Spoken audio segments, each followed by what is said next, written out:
the front line completely collapsed, and in some areas, the Ukrainians managed to advance up to 40 kilometers in one day.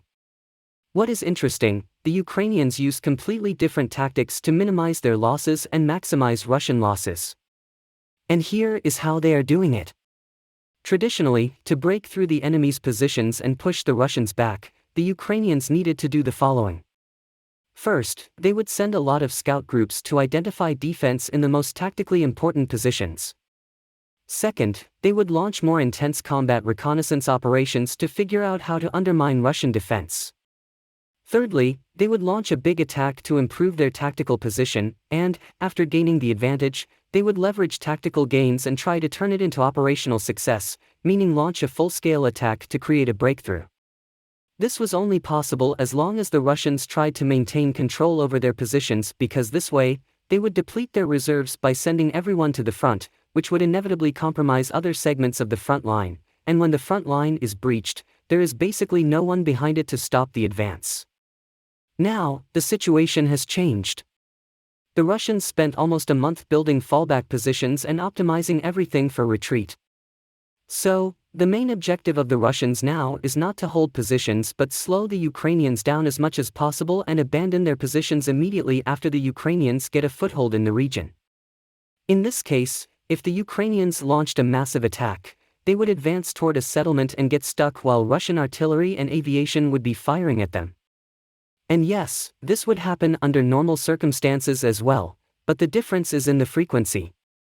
So, under normal conditions, they would suffer it, let's say, one time, and then break through and disperse, while in this situation, they would suffer it 10 times by getting stuck in front of each fallback position. That is why, today, along the entire front, the Ukrainians have been launching small and short attacks. They engaged with the Russians 2 kilometers south of Dudcheny. The Russians fought back for some time and then left Kochkarivka. The Ukrainians made a little push in Piatikaki, and after a short engagement, the Russians withdrew.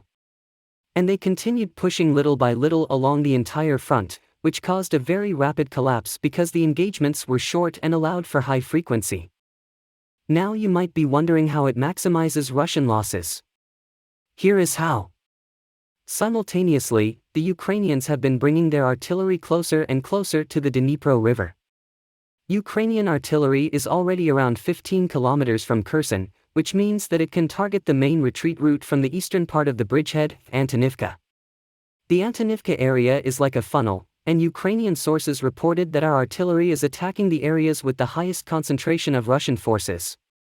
There is even plenty of videos online showing just how massive is Ukrainian attack from the air.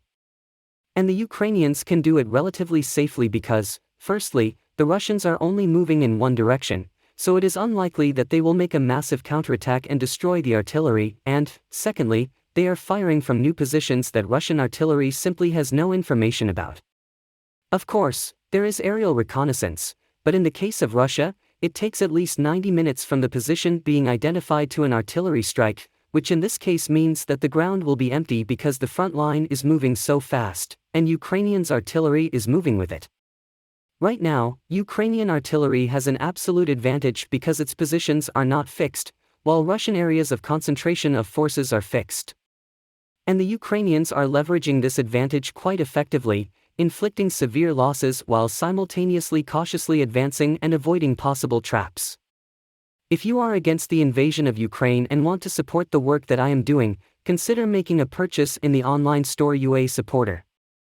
Here you can find a lot of products with Ukrainian symbols, to not only show your support for this channel, but also for Ukraine.